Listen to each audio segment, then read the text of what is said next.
There's a word in Italian, sornione, that means something close to sly, but without the meanness in it. It's the word for a man who watches more than he talks, who smiles at the right moment, who lets other people fill the room with noise while he pays attention. I learned it from a foreman outside Turin 40 years ago, at a steel fabrication plant, where I spent 4 years working construction and learning to weld pipe joints in a language I'd never studied a day in my life. I came home to Texas speaking Italian the way you learn most things worth knowing, imperfectly, stubbornly, and from people who had no patience for anything less than the real thing. I never talked about it much, not because I was embarrassed, just because nobody at a job site in Bexar County ever asked. That changed the night of my daughter Hannah's engagement dinner. I'd booked the back patio at Hacienda del Cielo, the place off Route 46 with the hill country view that opens up right at sunset, limestone and cedar, and that long orange sky that makes people from other parts of the country stop mid-sentence and forget what they were saying. I wanted my future son-in-law's parents to feel that. I wanted them to come out here from Milan and see something that would make them breathe a little differently, the way it does me every morning when I step out on my porch with coffee and nothing but quiet in every direction. I wanted Hannah to look around that table and see two families becoming one. I didn't get that. I got something else. Enzo set the tone about 15 minutes in. My future son-in-law Marco had barely finished the introductions when his father looked around the patio, at the limestone walls, at my old flatbed truck visible in the driveway past the fence, and said, in English but barely, "Texas is very rustic. We have a place in Umbria that reminds me of it. Very country." He smiled when he said it, the way you smile when you're offering a compliment made out of something that isn't one. His wife Silvana was more practiced about it. She asked what I did. I told her I ran a custom metalwork and fabrication shop, built gates, railings, decorative ironwork, did structural work for custom home builders in the hill country, kept 6 guys employed year-round. How quaint, she said. In Italy we say artigiano, craftsman. She nodded like she was doing me a favor by having a word for what I was. I let it go. Hannah was laughing at something Marco said, her hand on his arm, and that laugh was worth every backhanded word those two could manage over a plate of Texas quail. I've eaten condescension before. I grew up scrapping for work in this county. I know how to swallow it with a smile for the people I love. What I didn't expect was what came next. About halfway through the main course, Enzo leaned toward Silvana and said something low in Italian, with a small exhale of amusement at the end. And Silvana, thinking she was safe, thinking the leathery Texas ironworker across the table couldn't tell Italian from motor oil, answered him in full, without even dropping her voice all the way. I kept cutting my quail. I kept my face exactly where it was. They started with Hannah's dress. Silvana called it pretty for something off the rack. Then Enzo mimicked the way I'd said crazy when the waiter brought the wine, flat, exaggerated, and Silvana pressed her lips together to keep from laughing out loud. Small things, cruel but small, the kind you could let pass if you had to. Then Silvana turned toward the far end of the patio, where the restaurant kept a rotating display of local artisan work. And there, mounted on a cedar backing in a black iron frame, was a photograph. It was a picture of the gate I'd built for our property entrance 12 years ago. Hannah had been 17 that summer. She'd stood in the shop every Saturday morning, handing me tools and asking questions I mostly couldn't answer fast enough to keep up with her. I'd worked her initials into the scrollwork. A small H in the lower corner of the left panel, the kind of detail you only notice if you're looking for it. The restaurant owner had asked to display the photo after she drove past our place one afternoon and stopped at the end of the driveway, just to look. Silvana tilted her head at the photograph, and then, quiet and satisfied in Italian, she said, "È rozza. Lavoro da contadino. Gli americani pensano che piegare il ferro significhi fare arte." Crude, peasant work. Americans think bending iron means making art.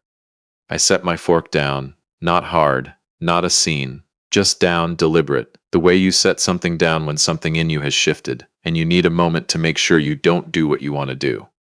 She's looking at 12 years ago. She's looking at 17-year-old Hannah in the shop dust on a Saturday morning, handing me clamps and calling it helping.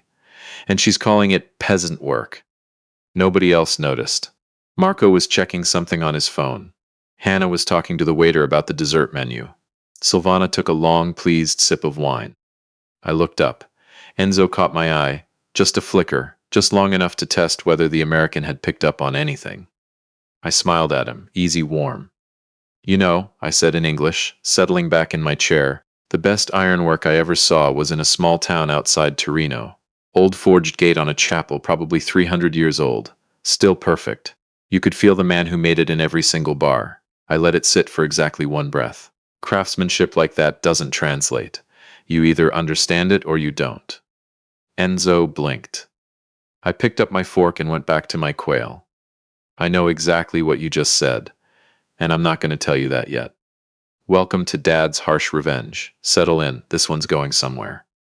That should have been the end of it. It wasn't. 40 minutes later, after dessert, after Silvana had spent 10 minutes explaining to Hannah why Italian linen was superior to anything produced in the Western Hemisphere, Marco leaned toward his father, casual, low. The way you say something you've said a dozen times in private. Il vecchio firmerà. È troppo preso dall'idea di fare felice Hannah. Non capirà niente di quello che sta firmando. The old man will sign. He's too focused on making Hannah happy. He won't understand a word of what he's signing. Then Enzo said, barely louder, Dobbiamo solo tenerlo compiaciuto fino alla firma. Dopo il terreno è nostro come garanzia. We just need to keep him happy until the signing. After that, the land is ours as collateral. Then Marco turned to my daughter, reached across the table, took her hand, and asked, warm and easy, having a good time, babe? The best, Hannah said, and leaned over to kiss his cheek. I sat there with my coffee going cold and watched the man my daughter was planning to spend her life with hold her hand, with the same hand he'd just used to call her father predictable and her future a transaction. He's not in love with my daughter. He's performing it. And I just sat through the dress rehearsal. Every part of me wanted to stand up right then, wanted to put my napkin down and ask Enzo, in his own language, at full volume, exactly what land he expected to use as collateral and for which debts. Don't, not here, not like this. Because here's what I know about being a father. If you blow up at a dinner table over something your daughter can't verify in the moment, you aren't the hero of that story. You're the jealous, controlling dad who ruined her engagement dinner. Hannah would have defended Marco. She'd have apologized to his parents on my behalf, and I'd have handed them the one thing they needed most. A reason to paint me as the unreasonable one before I even understood the full shape of what they were running. So I smiled. I paid the check, cash tip, the whole nine, walked everyone out to the parking lot and shook Enzo's hand, and told Silvana the evening had been lovely. I meant every word of it in a way she'll spend a long time thinking about. I sat in my old F-250 for a long time before I turned the key. 200,000 miles on that truck. A crack in the dash I've been meaning to fix for 7 years. They think this is already done. They think all that's left is a signature. I thought about the gate in that photograph. I thought about Hannah at 17, standing in the shop in her old boots with sawdust in her hair, asking me why I annealed the iron before I bent it. I thought about the word garanzia, collateral. My 32 acres off I-10, sitting there in Bexar County, rezoned commercial 3 years ago, worth more now than everything I'd built in 40 years of work. I drove home slow, the way I always do when my head's too full to trust a yellow light. Hannah texted before I even got inside. Dad, thank you for tonight. I know there are a lot, but it meant the world that you tried so hard. I sat in the driveway and read it twice. She has no idea what I heard tonight, and when she finds out, it's going to hurt. But it's going to hurt clean, not slow. Anything for you, sweetheart. Get some rest. Then I called Chuck Bassett, old buddy from my Italy years, a man I'd worked 3 projects with overseas, who'd gone into international business consulting after we both came home. Past 11, he picked up on the second ring. Lou Whitaker, how long has it been? Too long, I said. I need a favor, Chuck, and I need you to be very good at what you do. He was.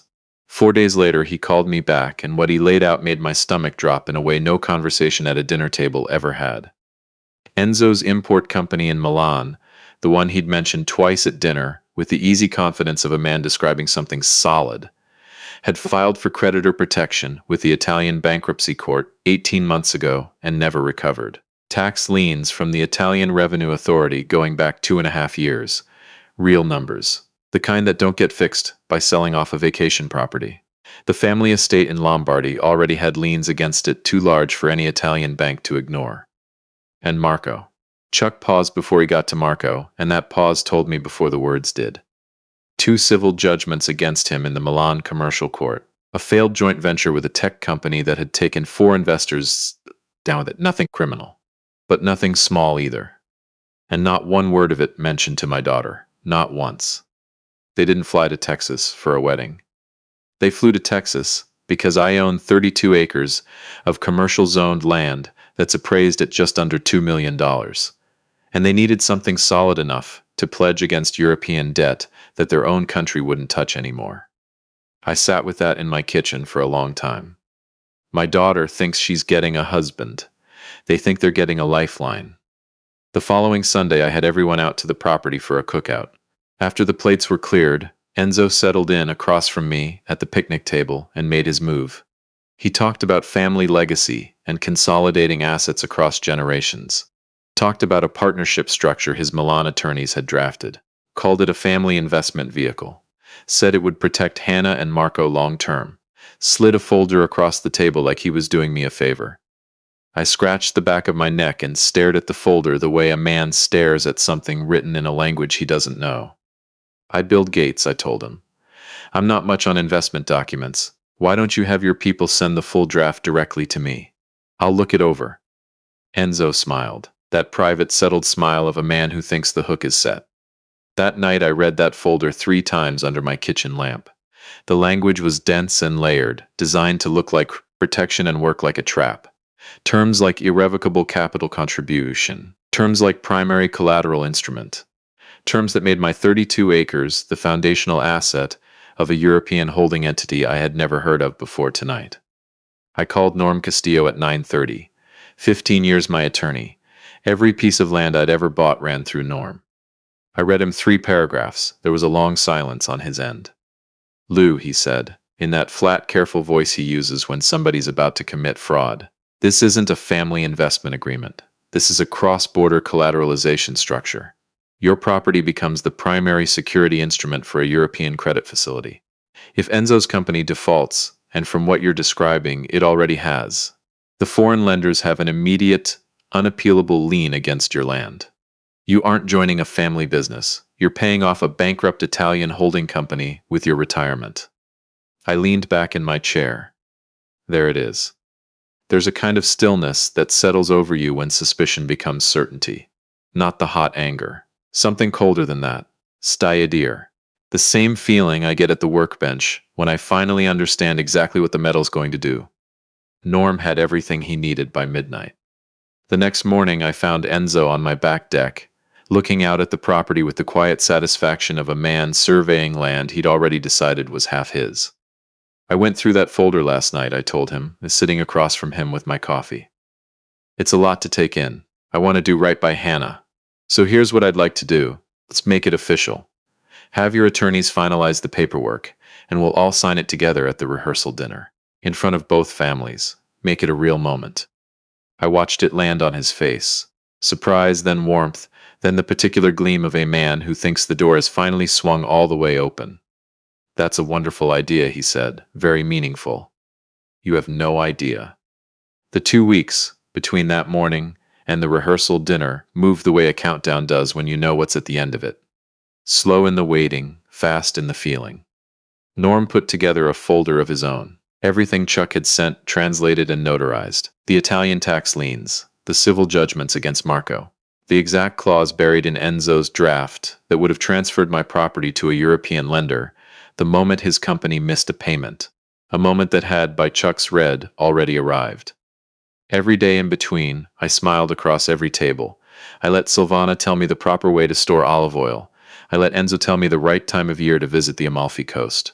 I nodded and refilled their glasses. The rehearsal dinner was at our place.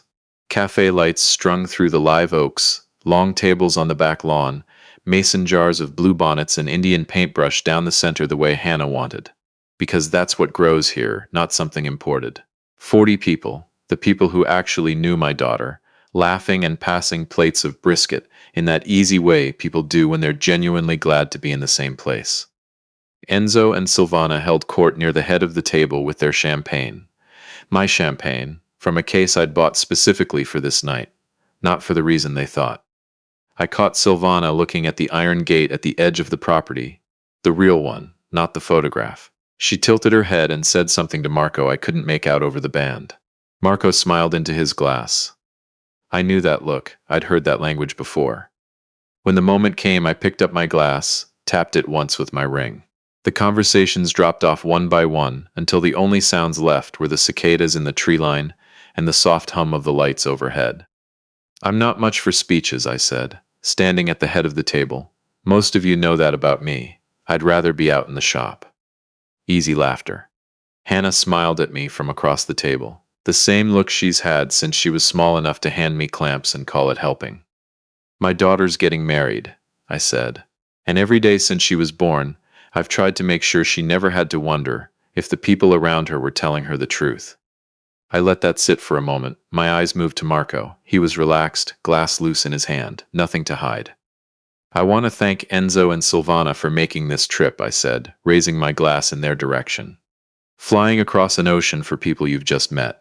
That's not a small thing. Enzo dipped his head, gracious, practiced. Since our guests came all the way from Milan, I said, keeping my voice easy and warm, I thought it was only right to honor them in their native language, especially since they've spent the past 3 weeks assuming I didn't speak one. I looked directly at Enzo. The color started to leave his face. I switched to Italian. The accent came back without any effort, the way a weld bead comes back to your hands after a long break. Muscle memory, steady and sure. I told them, in their own language, in front of 40 people, that I had heard every word spoken at that dinner in April. About Hannah's dress, about my gait, about the old man who was too focused on his daughter's happiness to understand what he was signing. I told them I had heard Garanzia. I told them I had heard what they planned to do with it. Then I switched back to English. I heard every single word. The table went still, not quiet, still, the way a room goes still after something breaks. Silvana's glass stopped halfway to her mouth. Enzo's jaw worked like a man running through options and finding none. Marco's face went from color to white in the time it took Hannah to turn and look at him. She wasn't looking at me. She was looking at him. Waiting. Babe, Marco started, his voice cracking at the edges. That's not, you have to understand the context. She cut him off. Her voice when it came was quieter than I expected, and steadier. You talked about my father's work like it was scrap pulled off the side of the road, she said. You called him predictable to your parents' faces. You flew here to take his land and sat across from him for 3 weeks pretending to be his family. She reached down, slow, deliberate. Took the ring off her finger and set it on the table in front of his plate. I was going to spend my life with you, she said, and you were going to spend yours robbing us.